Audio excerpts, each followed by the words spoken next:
여러분 안녕하세요. 9월 7일 화요일 아침입니다. 하나님께서 오늘도 참 좋은 날 선물로 주셨습니다. 말씀 보면서 기도하면서 하루 시작하도록 하겠습니다. 오늘 함께 볼 말씀은 예레미야서 15장 19절에서 16장 4절까지의 말씀입니다. 여호와께서 이와 같이 말씀하시되 내가 만일 돌아오면 내가 너를 다시 이끌어 내 앞에 세울 것이며 내가 만일 헛된 것을 버리고 귀한 것을 말한다면 너는 나의 입이 될 것이라. 그들은 내게로 돌아오려니와 너는 그들에게로 돌아가지 말지니라. 내가 너로 이 백성 앞에 견고한 놋백성이 되게 하리니 그들이 너를 칠지라도 이기지 못할 것은 내가 너와 함께하여 너를 구하여 건짐이라. 여호와의 말씀이니라. 내가 너를 악한 자의 손에서 건지며 무서운 자의 손에서 구원하리라. 여호와의 말씀이 또 내게 임하여 이르시되 너는 이 땅에서 아내를 맞이하지 말며 자녀를 두지 말지니라. 이곳에서 낳은 자녀와 이 땅에서 그들을 해산한 어머니와 그들을 낳은 아버지에 대하여 여호와께서 이와 같이 말씀하시오니 그들은 독한 병으로 죽어도 아무도 슬퍼하지 않을 것이며 묻어주지 않아 지면의 분토와 같을 것이며 칼과 기근에 망하고 그 시체는 공중의 새와 땅의 짐승의 밥이 되리라. 아멘. 네, 오늘도 그 예레미야를 통해서 남쪽 유다 왕국, 이스라엘을 중심으로 한 유다 왕국의 멸망을 강하게 예언하시는 하나님의 말씀이 나옵니다. 어제 우리가 같이 말씀을 보았듯이 예레미야가 깊은 그 절망, 시름에 빠졌죠. 선지자 역할을 감당하다가 하나님의 그러한 그 거절, 그리고 이스라엘 백성들의 핍박, 이런 것들이 가중이 되면서 깊은 절망에 빠졌는데 하나님께서 다시 예레미야 선지자에게 힘을 주시고 돌아오라고 재촉을 하시며 선지자들이 어떻게 삶을 살아야 하는가라고 하는 것을 다시 한번 말씀해 주고 있습니다. 자, 오늘은 15장과 16장 말씀을 이렇게 겹쳐서 함께 봤는데 16장 들어가니까 아주 무서운 심판의 예언의 말씀이 나오게 됩니다. 정말 그 하나님께서 이렇게까지 이스라엘 백성들을 심판하실까라고 할 정도로 정말 그 심판의 참혹한 현상을 이렇게 얘기해 주고 계십니다. 먼저 1절과 2절의 말씀을 함께 읽겠습니다. 여호와의 말씀이 또 내게 임하여 이르시되 너는 이 땅에서 아내를 맞이하지 말며 자녀를 두지 말지니라. 자, 아내를 맞이하지 말고 아이를 낳지 말아라. 왜냐하면 그만큼 환난이 이제 아주 심하게 임할 것이다. 그러니까 아내를 이제 맞이하고 결혼을 하고 자녀를 낳는 것이 너에게 큰 짐이 될 그러한 그 세상이 올 것이다 라고 하는 것을 지금 이제 예언을 하고 계시는 거죠. 얼마나 이것이 이제 그 심한 그 현상인가라고 하는 것이 3절과 4절에 계속해서 나오는데 3절과 4절의 내용을 보면은 정말 이렇게까지 하나님께서 이스라엘 백성을 심판하시는구나 라고 하는 것을 느끼게 됩니다. 3절 4절입니다. 이곳에서 낳은 자녀와 이 땅에서 그들을 해산한 어머니와 그들을 낳은 아버지에 대하여 여호와께서 이와 같이 말씀하시오니 그들은 독한 병으로 죽어도 아무도 슬퍼하지 않을 것이며 묻어주지 않아 지면의 분토와 같을 것이며 칼과 기근에 망하고 그 시체는 공중의 새와 땅의 짐승의 밥이 되리라. 우리가 예레미야서를 쭉 볼 때 하나님께서 정말 심한 표현들을 많이 하신다라고 하는 생각이 이제 드는데 오늘도 그러한 표현 중에 하나입니다. 얼마나 심판이 심하면은 얼마나 심판이 참혹한가 하면은 바로 이렇게 일상생활이 이게 다 무너지고 그리고 일상에 평안했던 것들이 다 오히려 부담이 되고 짐이 되는 그런 그 상황이 되는 것을 우리에게 얘기해 주죠. 이 말씀을 보면은 마치 그 예수님께서 앞으로 심판날에 이렇게 될 것이다 라고 하는 것을 말씀해 주시는 것이 오버랩이 되어서 생각이 납니다. 예수님께서 마태복음 24장 19절에서 21절에서 이렇게 말씀하시죠.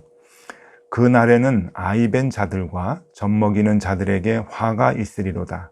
너희가 도망가는 일이 겨울에나 안식일에 되지 않도록 기도하라. 이는 그때에 큰 환란이 있겠음이라. 창세로부터 지금까지 이런 환란이 없었고 후에도 없으리라. 네, 예수님께서 이제 장차 올 그 심판의 날을 그렇게 예언을 하시면서 이렇게 사람들에게 말씀하십니다. 아이 벤 자들과 젖먹이는 자들에게 오히려 화가 있을 것이다. 몸이 혼자 홀가분하게 도망가고 뛰어다니고 그렇게 하는 것보다 아이를 데리고 있는 사람들이 더 많은 곤욕을 당하는 날이 이제 올 것이다 라고 하는 그러한 그 말씀이죠. 이것은 그 심판의 때가 그만큼 참혹할 것이다 라고 하는 것을 우리에게 보여주고 있습니다.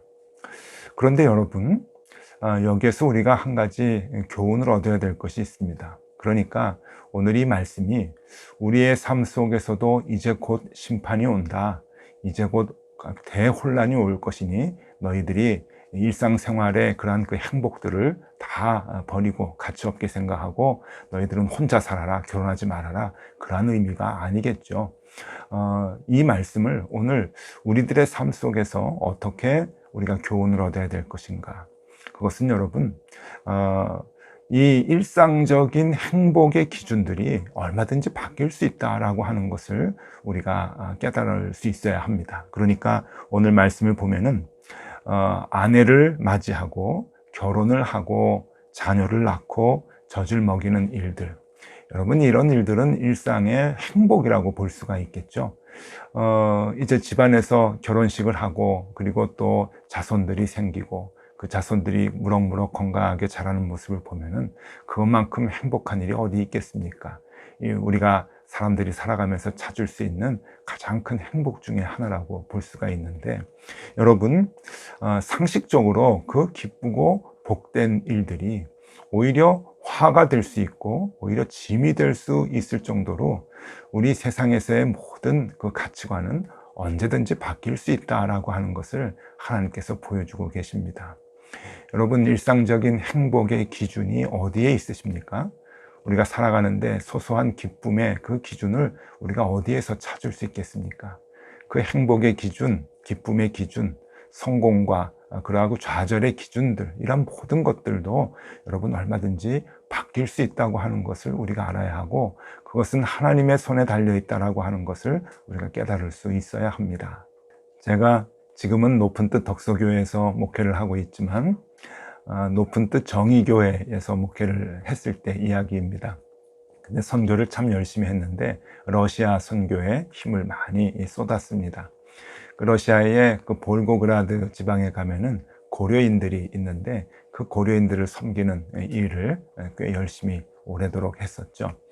이 고려인들이 여러분 가서 막상 보니까요, 참 그 삶이 기구하고 많이 힘들었습니다.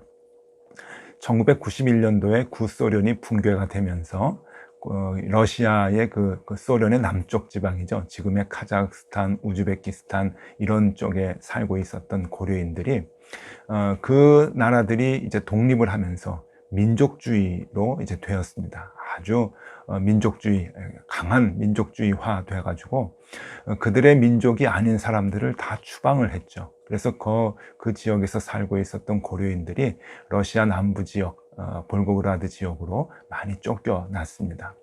굉장히 많은 사람들이 이렇게 쫓겨나게 되었는데, 그때 대체적으로 많은 지식인들, 고려인들 중에서 지식인들, 그러니까 소위 인텔리게층이라고 하는 사람들이 많이 직장을 잃고 러시아 쪽으로 쫓겨나게 되었습니다. 왜냐하면 카자흐스탄, 우즈베키스탄 이쪽 사람들이 민족주의가 강화되면서 자신들의 일자리를 고려인들이 많이 갖고 있다고 생각을 한 거죠. 그래서 강제적으로 러시아로 이제 추방을 하게 된 것입니다. 기차를 타고 러시아로 이제 추방이 되면서 여러분 지금 사진을 하나 보여드릴게요. 정말 끝도 없이 이 지평선이 보이는 이러한 그 넓은 볼고그라드에 있는 이 지역에 기차를 타고 가면서 고려인들을 이제 내려줬습니다. 거기서 그냥 살라고 가족들을 내려준 것이죠. 여러분 이 상황 가운데서 어떻게 살 수 있겠습니까? 여기가 지금은 그 여름에 이제 사진을 찍은 건데요. 여름에 찍으니까 저렇게 좀 살기 좋아 보이죠. 여러분, 이게 가을이 되고 겨울이 되면은 바람이 얼마나 센지 정말 영하 10도, 20도씩 이렇게 내려가는데 살 수가 없는 땅입니다. 여기에서 고려인들이 이제 그 땅을 파고 위에다가 이제 움막을 짓고서는 그 땅 속에서 이제 살기 시작을 하면서 헉적같이 토마토 농사를 짓고 이제 살고 생존을 해서 지금은 이제 마을을 형성하고 살아가고 있는 거죠. 벌써 20년이 이제 넘게 되니까요. 그런 분들을 이제 저희 교회가 오래도록 관계를 갖고 섬기고 또 봉사하고 도와주고 이제 그랬습니다. 제가 그쪽에 살고 계시는 러시아 분들을 보면서 지금도 오래도록 이렇게 마음에 남는 대화가 하나 있습니다. 그분들이 뭐라고 얘기를 했는가 하면은 이렇게 얘기를 하더라고요. 공부를 한 것이 이렇게 고생이 될 줄을 몰랐습니다. 그런 말씀을 하세요. 그들이 중앙아시아에 살 때 공부를 참 열심히 했다 그래요. 고려인들이 어딜 가도 열심히 공부를 하고 자녀들 열심히 공부를 시키죠. 그래서 카자흐스탄, 우즈베키스탄 이쪽 지역에서 의사가 되고 교수가 되고 선생님이 되고 신문사 편집장이 되고 그런 이제 직업을 갖고 살아갔는데 그런 사람들이 이제 다 쫓겨난 겁니다.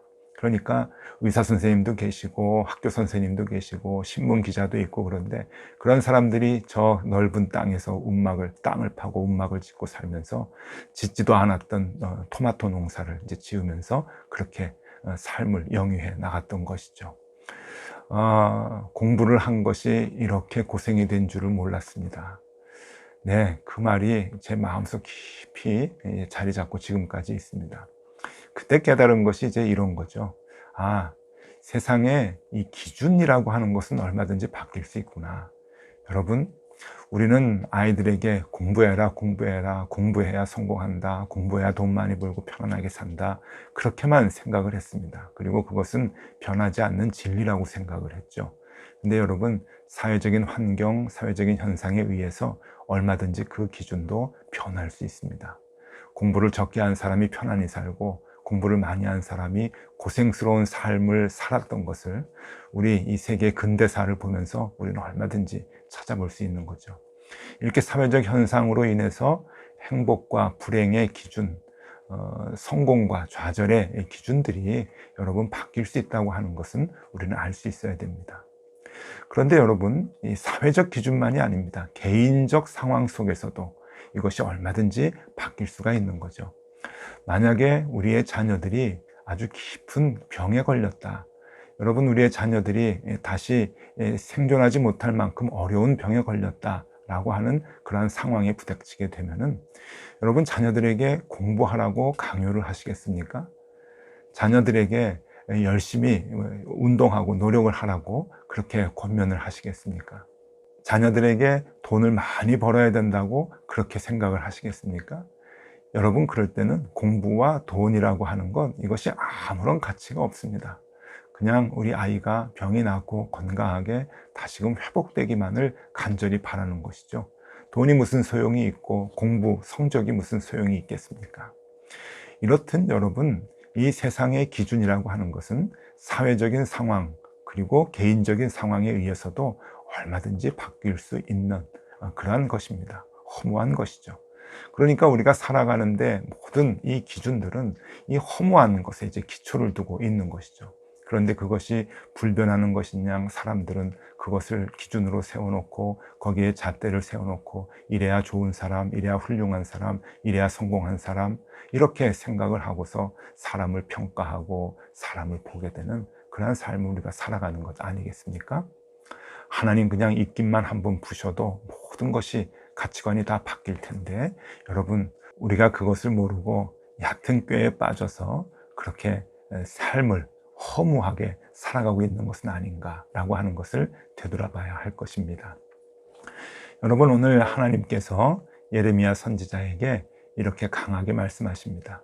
너도 그러한 기준으로 절망을 하지 말고 다시금 내게로 돌아와라 라고 하면서 하나님께서 15장 19절에 이렇게 말씀하시죠.